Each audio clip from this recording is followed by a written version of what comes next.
moi, je pensais que Johan le ferait à ma place, que Guillaume Mazot n'a pas pu être présent parmi nous et je lui demande de bien vouloir l'excuser. Guillaume Mazot est un historien qui s'intéresse notamment aux humanités numériques. Et la recherche que je présente est une recherche collective qui rassemble des historiens de différentes époques, des médiévistes, il y a aussi des archéologues, des sociologues et des informaticiens, puisque Isis Strupp est inclus dans ce groupe de chercheurs. Donc je vais moins présenter des résultats qu'un cheminement, une démarche, des questionnements à l'origine de cette recherche et des conclusions temporaires. Avant d'y venir, je voudrais quand même dire d'où je parle, d'où vient cette recherche sur l'épistémologie des modélisations en SHS. C'est d'abord lié à un étonnement face aux humanités numériques,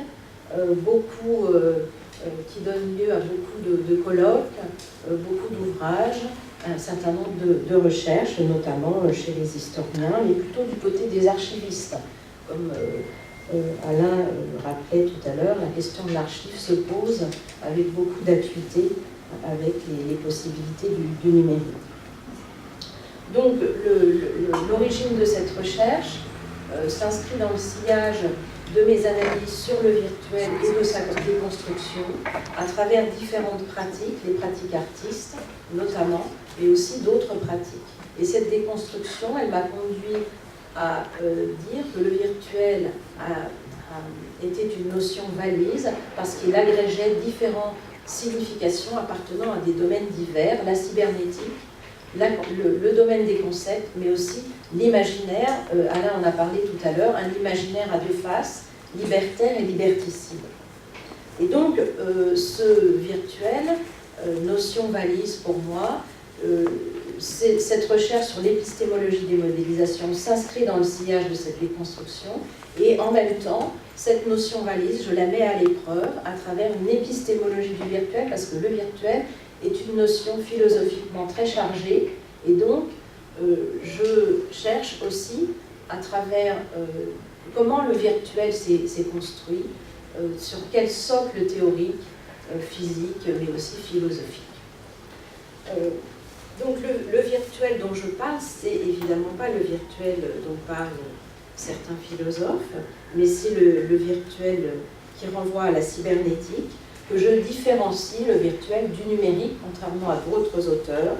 Un numérique, pour moi, est un simple codage de données avec lequel on confond souvent le virtuel. Pour moi, le virtuel se rapporte à la modélisation et à la programmation informatique. Autrement dit, ce que le virtuel autorise, c'est ce que la cybernétique autorise, c'est l'expérimentation virtuelle d'un modèle mathématique, de n'importe quel système, de n'importe quel objet, et non pas du système lui-même ou de l'objet lui-même. Donc, le système, évidemment, ou l'objet doit avoir été observé, puis théorisé, c'est-à-dire modélisé du point de vue mathématique, et ensuite programmé. Et je vais vous donner un exemple très rapidement, mais la chute d'un corps, par exemple, c'est théorisé par une équation, c'est observé, théorisé par une équation, et cette équation permet de situer un objet dans le vide à un moment donné, à tout instant, avec deux grandeurs. Et bien, ce qu'autorise le virtuel, c'est d'expérimenter à travers de nombreux calculs ce modèle mathématique, en effectuant donc un très grand nombre de modèles. Et ce qu'on expérimente, c'est le modèle, c'est l'équation, c'est pas l'objet lui-même. Bon. Donc, ce virtuel n'est pas du tout du domaine de la représentation, mais renvoie à la modélisation d'un objet et à sa programmation informatique et aux algorithmes qui sont nécessaires à la marche d'un programme, c'est-à-dire à la série d'opérations qui commande un programme. Autrement dit, le virtuel tel que je le définis, c'est un système d'échange de données sous forme numérique et des échanges qui sont réglés via un modèle et un programme. J'ai ensuite, pour en revenir à la modélisation des SHS et à la pratique des historiens, la pratique des cycles par les historiens, je voudrais juste préciser que cette définition très technique du virtuel, ce qui permet réellement de comprendre ce qui l'autorise, eh bien, c'est les pratiques artistes qui le montrent, puisque quand ils expérimentent le virtuel, ce qu'ils figurent, ce qu'ils travaillent, ce à quoi ils donnent forme, pour reprendre une expression de Jean-Luc Boissier, ce sont des échanges qu'ils sortent de leur invisibilité pour les donner à voir ou à entendre, enfin pour les rendre accessibles à nos sens. Et pour terminer sur ce que permet de comprendre les pratiques artistes, je donnerai juste un exemple très simple, une artiste américaine qui s'appelle Nathalie Jeremienko, qui a proposé de faire un arbre artificiel, un arbre que j'appelle un arbre relationnel, qui est un arbre qui s'inscrit sur un écran d'ordinateur et qui mesure, enfin qui traduit le taux de CO2 à proximité de l'ordinateur. Autrement dit, ce que fait cette artiste, c'est qu'elle se saisit des possibilités de la programmation pour rendre visible ce qui est invisible, le COD, à travers une modélisation et un captage des données.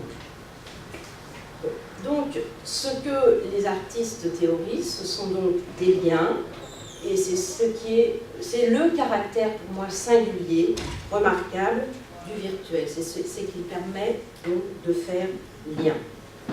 Donc, j'en reviens aux humanités numériques. Et notre interrogation, ça a été à quoi attribuer cet engouement? Qu'est-ce que signifie humanité numérique? Qu'est-ce qu'elle recouvre? Et donc, on a d'abord regardé ce que les disciplines de SHS qui se réclamaient des humanités numériques, eh bien, quel était leur rapport au numérique. Et dans certains cas, ce rapport est très instrumental quand le numérique est utilisé comme un outil pour diffuser, pour stocker, pour produire ou reproduire des documents. Et c'est notamment la manière dont envisage le numérique, dont envisagent les anthropologues, souvent, enfin, moi ce qu'on a repéré, c'est ce rapport-là. Donc un rapport finalement assez... où le numérique est défini et conçu comme un instrument.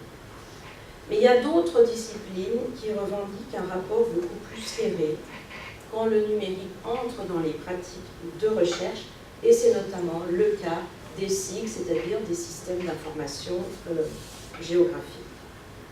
Ces systèmes d'information géographique, on peut les définir techniquement comme des systèmes qui permettent de référencer des points d'intérêt ou encore des données de différentes sortes et de les référencer au niveau spatial. Donc pour le dire de manière un peu plus simple, ce système, il autorise en fait la spatialisation d'une donnée si celle-ci est située topographiquement sans pour autant que cette donnée soit de nature spatiale. Par exemple, une date de naissance, ce n'est pas une donnée spatiale, mais ou le montant d'un impôt, ce ne sont pas des données spatiales, mais on va, avec ce système-là, les localiser, les géolocaliser, les géoréférencer.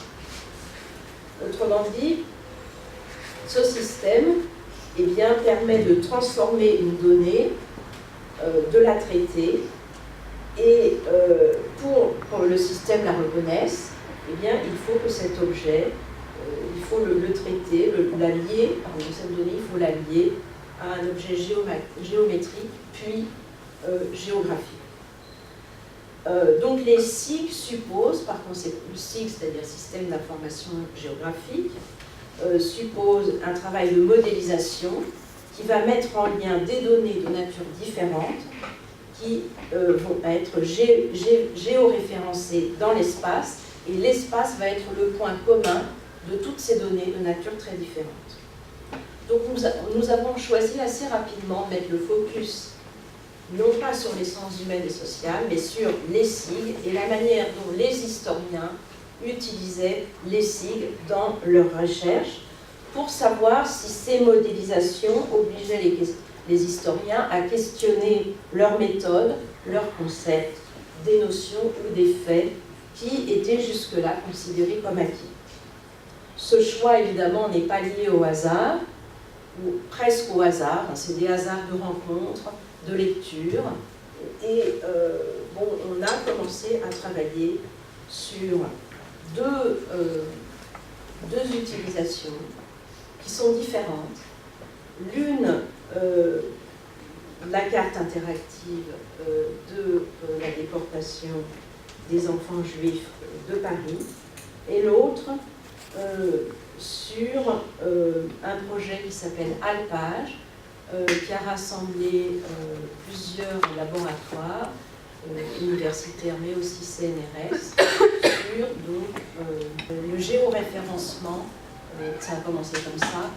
Elle est obtenue par la mise en lien donc, de données topographiques et urbanistiques, avec un ensemble de données considérables qui ont été rassemblées par Klarsfeld sur la déportation donc, des enfants juifs.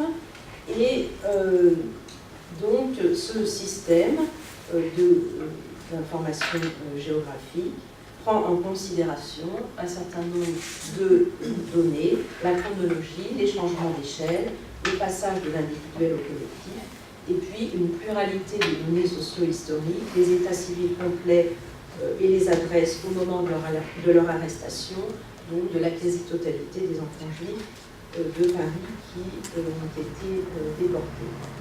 Et ce qui se passe, ce que vous pouvez voir à l'écran, eh bien, c'est que, sur cette carte d'ensemble, c'est que cette spatialisation de la déportation, à travers cette carte, montre qu'un quart des enfants arrêtés dans la capitale habitaient en réalité des îlots insalubres.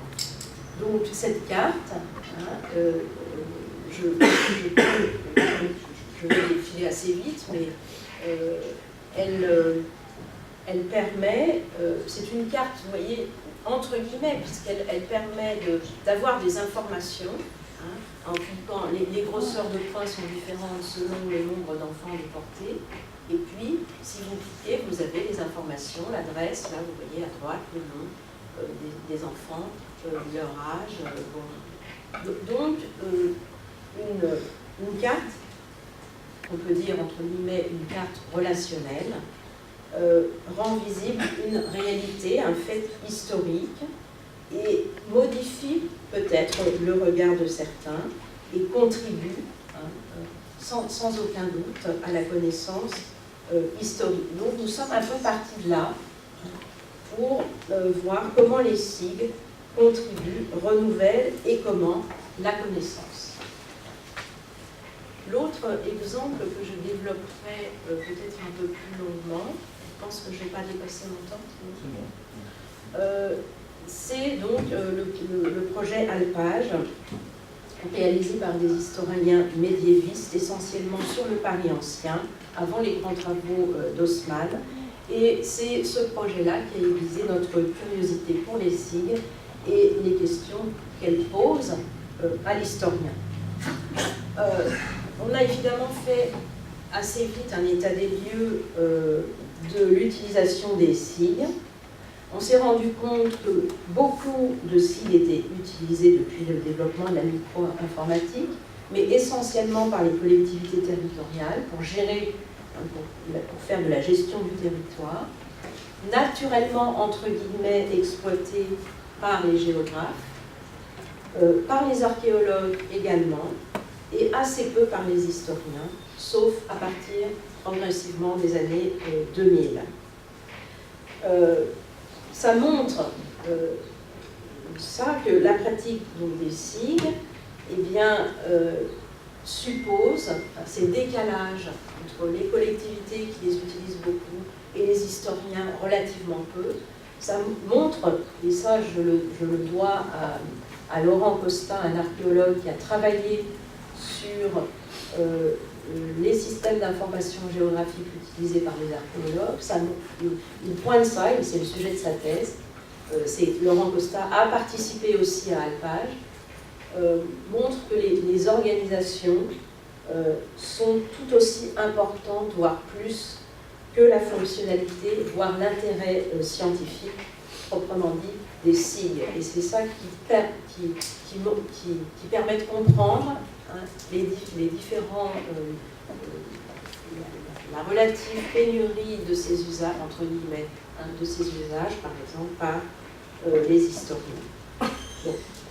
Donc, tout ça pour dire qu'il y a de multiples usages des systèmes d'information géographique, selon les secteurs, selon les disciplines en sciences humaines, et y compris aussi selon une même discipline. Et on le voit bien, on va le voir avec le projet Alpage qui se distingue du projet précédent, enfin du travail précédent sur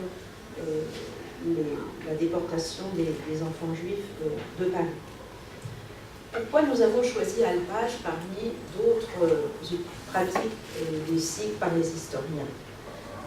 Bien d'abord parce que c'est véritablement un travail de recherche collective et interdisciplinaire. Alain parlait tout à l'heure de l'interdisciplinarité. Interdisciplinaire, c'est-à-dire qu'il y a eu des historiens, des archéologues, des informaticiens, mais aussi des géomaticiens, qui ont participé à ce projet sans que les uns instrumentalisent les autres. C'est-à-dire que les géomaticiens n'ont pas travaillé au service des historiens. Ils ont travaillé ensemble, notamment sur les données, la collecte, mais aussi le traitement. Et il y a eu des allers-retours comme ça, féconds, pour arriver à boucler ce projet qui a été fait dans le cadre d'une ANR. Pourquoi aussi Alpage? Parce que c'est un système d'information géographique qui est conçu comme un outil de recherche, et donc comme un outil de recherche, une fois terminé, destiné aussi aux autres historiens qui peuvent s'emparer de cette plateforme et de ce système d'information géographique. Donc, une manière, enfin, la conception du site qui s'éloigne, une conception qui s'éloigne de la carte comme résultat final d'une recherche. C'est vraiment un moyen pour les historiens, je vais y venir, non seulement de questionner, mais aussi de questionner autrement, d'avoir des questions, de reposer des questions anciennes.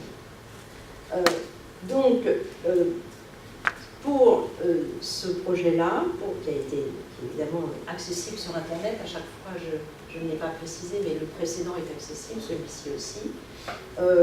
Dans ce cas, vraiment, le SIG est une aide à la réflexion, c'est-à-dire une manière d'organiser la réflexion, et ça, c'est notamment une des historiennes, Noiset, qui a participé à ce projet. Donc, ce Alpage, résultat en ligne, ça se présente sous forme de carte, entre guillemets, et pour les historiens, les chercheurs, il s'agissait au départ de reconstituer le parcellaire ancien de Paris à partir des plans Vassereau, qui étaient ce qu'on appelle l'Atlas Vassereau, qui est un ensemble de 940 planches qui ont été réalisées par un architecte au XIXe siècle. Et le projet, donc, visait à géoréférencer ces plans et ensuite à examiner la morphologie urbaine héritée de la pratique sociale pré-industrielle, les usages sociaux de l'espace au Moyen-Âge et les territoires de la ville, donc à partir de l'exploitation de données spatiales du parcellaire. Tel qu'il a, ce qu'il faut préciser, c'est que tel qu'il est utilisé par les historiens, ce système d'information géographique ne vise pas du tout à étudier l'espace, mais plutôt à se servir de l'espace comme point commun ou comme point de référence à beaucoup d'autres données. Et ça leur permet de mieux connaître C'est ce que je vais montrer en donnant deux exemples. L'histoire sociale du Paris médiéval et la répartition des métiers par ville, ou par exemple, encore l'administration de la justice. Autrement dit, une connaissance qui est liée à la mise en lien de très grandes masses de données diverses, qui sont géolocalisées, c'est-à-dire qui sont aussi après rapportées à un point du territoire géoréférencé. Donc concrètement, ça veut dire quoi ce système d'information géographique?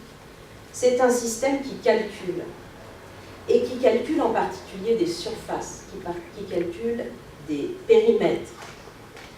Et donc le SIG permet, grâce à la puissance de calcul des ordinateurs, de superposer des couches de données thématiques différentes qui sont géoréférencées et qui permettent aussi de découper des morceaux dans une carte.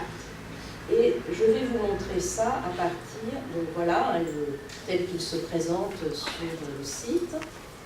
Les plans Vassereau géoréférencés, ce que vous voyez en rouge, c'est les quartiers identifiés par Vassereau au XIXe siècle. Donc on peut identifier, on peut découper un morceau, ici un quartier, et je vais vous donner comme exemple celui travaillé par Boris Bove sur un travail qu'on lui a demandé sur le Plot Saint-Lazare, qui est une léproserie. Ce que fait Bove, c'est qu'il va découper un morceau de la carte, et puis il va déjà regarder où se situe ce Plot Saint-Lazare. Et puis il va alors voilà le Plot Saint-Lazare, vous voyez, alors je ne sais pas si j'ai mis. Le Plot Saint-Lazare est ici. Il est en dehors, on ne le voit pas très bien là,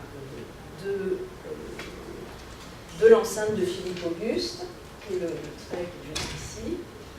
Et il prend cet atlas de la grille, et puis il va prendre d'autres cartes, d'autres couches qui ont été géoréférencées, qu'on peut faire apparaître sur la plateforme. Et il va, alors là, c'est pas très lisible, mais je vais passer à une autre, et il superpose des couches différentes. Non seulement des cartes qui ont été faites à des époques différentes, mais aussi des données autres, par exemple ici le relief. Et puis là, je vous ai remis le quartier ensemble, avec la superposition de la grille, du relief et du Vassereau. Et donc, ce que l'historien remarque, c'est que c'est... alors je ne sais pas si ce que j'ai fait est très explicite dans mes slides, mais ce qu'il remarque, c'est que les données, le Plot Saint-Lazare s'arrête à la limite de la falaise, grâce au relief. Il s'arrête aussi avec d'autres cartes à la limite de deux grandes voies. Et avec tout un autre ensemble de données, eh bien, il se rend compte que cette superposition de couches l'alerte sur les coïncidences et les corrélations. Il se demande pourquoi le relief s'arrête le Plot s'arrête pile au relief, pile sur un quartier du Vassereau du 19e, etc. Et donc, il se dit, ça n'est pas un hasard. Et il commence à réfléchir et à se demander si Saint-Lazare est réellement en dehors de Paris, bien qu'au-delà de Philippe Auguste, du rempart. Et donc, ça l'oblige à questionner la périphérie. Est-ce que, à cette époque-là, la léproserie était réellement à la périphérie? Pourquoi? Et à reprendre, en fait, à réécrire une histoire religieuse ou politique à partir de ces corrélations différentes et de cet éloignement de la léproserie par rapport au cœur de Paris. Donc, autrement dit, la situation du Plot Saint-Lazare, eh bien, il se demande ce qu'elle peut apprendre sur l'histoire sociale et politique de cette période. Deuxième exemple que je choisirais, le dernier, J'ai fini. Il s'agit donc très rapidement de l'exploration de la taille, c'est-à-dire de la relève de l'impôt, l'année 1300. Toujours, hein, il faut savoir que donc, le cycle calcule des périmètres, calcule des surfaces. Et l'historienne Bourlet qui travaille là-dessus, en fait, essaye de comprendre, se pose une question qui n'est pas tranchée depuis à peu près 200 ans, hein, que les historiens se posent, de la population de Paris au Moyen-Âge.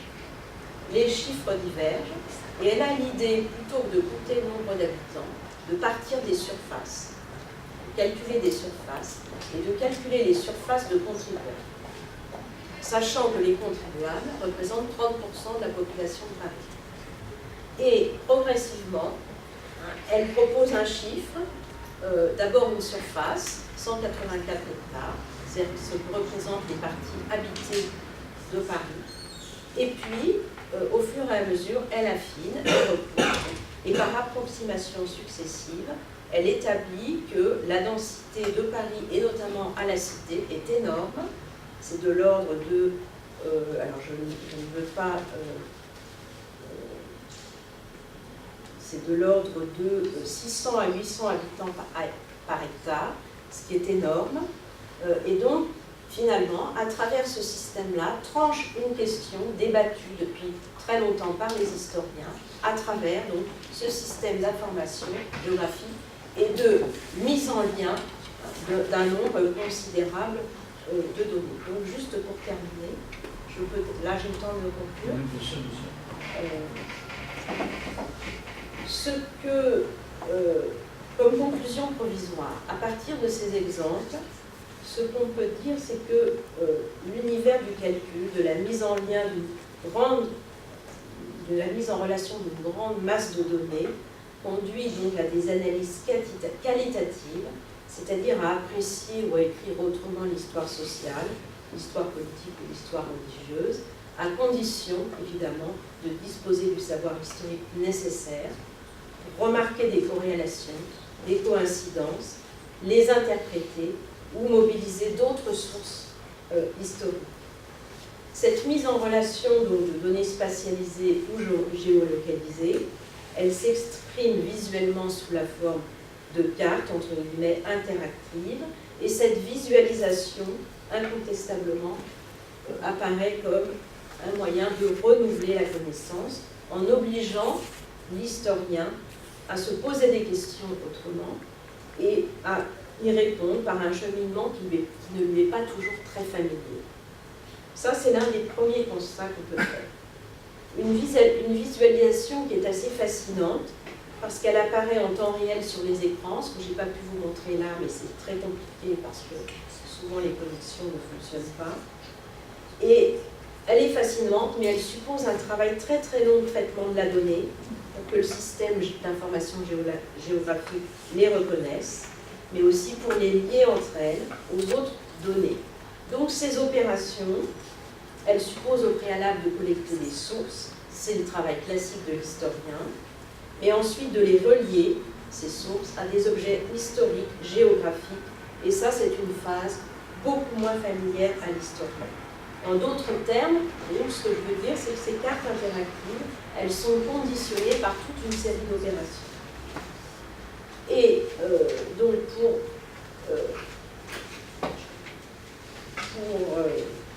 conclure,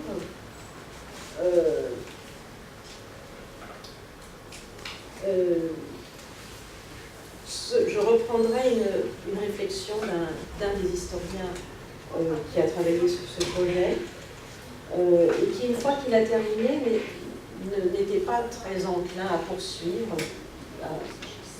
pour utiliser ces systèmes d'information géographique. Et puis là, on l'a revu récemment et il a réellement changé d'avis et utilise ces systèmes dans ses recherches et voit ces systèmes d'information géographique comme véritablement des terrains incognita à explorer parce qu'ils permettent l'exploration de masses documentaires très très importantes. Donc des continents de savoir pour lui importants restent à explorer.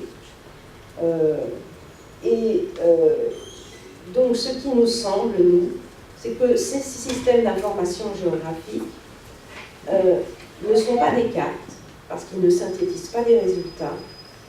Ces cartes ne sont pas des représentations exactes d'un territoire, ce ne sont pas non plus des bases de données, ce ne sont pas non plus des logiciels, parce qu'ils supposent un projet de recherche, ce sont plutôt des machines à questions. Parce que ces cycles supposent, pour se construire, pour être constitués, ces spatialisations de données, elles supposent l'entrée et le traitement de données qui, préalablement, supposent des questions, supposent qu'on va, et puis en même temps, ces mises en lien de données, eh bien, incitent à poser des questions nouvelles, posent des questions anciennes autrement. C'est pour cette raison-là qu'on appelle ces cycles des machines à questions. Et puis, dernière remarque, ce qui nous semble tout à fait intéressant, c'est à écouter les historiens, leur manière de parler, leur manière de faire, leur manière de parler ce qu'ils font, leur pratique. C'est la force du jeu, à travers des mots comme puzzle, par exemple, ou l'idée d'inattendu, on met en lien des données et on attend ce que ça va donner. Donc, évidemment, après, il faut le savoir, l'historien, pour faire des hypothèses. Et c'est ça qui nous a aussi tout à fait intéressés et sur lequel, évidemment, on va poursuivre. Voilà, je vous remercie. J'espère que je ne vais pas trop déborder. Ce qui me frappe beaucoup dans les exemples que vous donnez, c'est on a un bel exemple de travail en commun entre différentes compétences, les compétences scientifiques et puis les compétences plus techniques. Là, en l'occurrence, vous parlez de géomaticien. Je voulais savoir, lors de ce travail d'élaboration on pourrait appeler, je ne sais pas, un fond de carte, un support, avec des espaces communs pour discuter, à quel point les scientifiques qui ont participé à l'élaboration de ce fond de carte ont été questionnés eux-mêmes sur ce que cette représentation allait déterminer pour la suite. Parce que le fond de carte, si j'ai bien compris, permet ensuite de superposer les flux de données, de les représenter. Mais ce fond de carte, il peut induire un énorme biais, il en a eu forcément. Je voudrais savoir, lors de ce travail en commun avec les géomaticiens, comment ça a pu se passer? Alors, le fond de carte, c'est en fait, bon, il n'y a pas une commande, mais il y a l'idée d'explorer la masse de données considérable détenue par la PUR et la ville de Paris et les archives sur l'histoire parisienne. Donc le point de départ, c'est vraiment le géoréférencement de ces plans qui sont déjà géolocalisés, puisque c'est des plans cadastraux,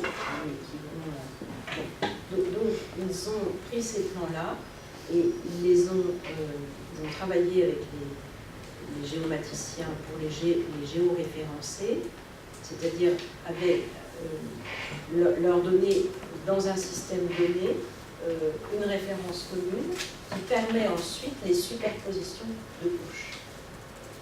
Et évidemment, il y a eu un travail entre géomaticiens, on n'a pas encore... il y a eu un travail en commun de définition de la source, du traitement, réellement, et en rapport avec la donnée historique et la manière dont les historiens la définissent. D'accord, donc on peut dire qu'en quelque sorte, le fond de carte était un peu imposé par le contexte de départ, et du coup le questionnement sur le fond de carte... Ben pour les historiens, pour les historiens, ce fond de carte il est très important parce que c'est le premier plan. Avant il n'y a pas de cadastre. C'est un acquis de la Révolution française. Le cadastre, c'est l'idée de faire payer un impôt équitable à tout le monde. C'est pour ça qu'on fait des cartes. Avant, il n'y a pas de carte. Et Vassereau va faire ce travail-là il va d'ailleurs être mis en pause, c'est pas lui, pour des raisons multiples et variées, mais c'est un travail très important parce que c'est aussi sur le Paris avant les grands travaux d'Haussmann, et où on peut travailler après pour remonter dans le temps, parce que l'hypothèse que faisaient les historiens, c'est qu'il y avait une résilience de la morphologie urbaine. Et on le voit très bien avec le Clos Saint-Bernard, parce que je suis passée un peu vite, mais au 19e, cette parcelle, elle est encore vide. Donc ça permet d'avoir des analyses aussi diachroniques de l'espace. Et donc oui, bien sûr, ils ont travaillé avec les géomaticiens. Il y a même eu une équipe qui a travaillé sur la vectorisation pour pouvoir passer à des échelles différentes sans rien changer. Enfin, il y a réellement eu un travail en commun. Et la construction de la donnée. Est-ce que dans la salle, des questions surgissent? Une question oui. À propos des simulations. C'est-à-dire que là, on voit clairement que c'est une manière d'organiser des données, donc de réorganiser le regard, donc d'organiser une réflexion qui ensuite réorganisera des données. Mais est-ce qu'en histoire, ça se fait des simulations? C'est-à-dire que dans les sciences naturelles, ça commence, enfin, c'est plutôt bien installé, mais dans les sciences humaines, c'est pas le cas. Est-ce que ça existe déjà? Enfin, j'en ai pas entendu parler, mais peut-être des renseignements.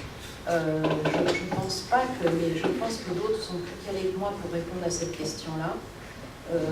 Nous, ce qu'on a étudié, c'est vraiment, on est parti par on a réduit le terrain d'investigation au système d'information géographique pour savoir ce que ça posait comme question aux historiens. Et donc je sais que les géographes ont utilisé des modélisations. Moi, je ne suis pas calée pour en parler, mais je pense que Franck Varenne, il est plus que moi. Mais pour l'histoire, ça me semble risqué. Mais bon,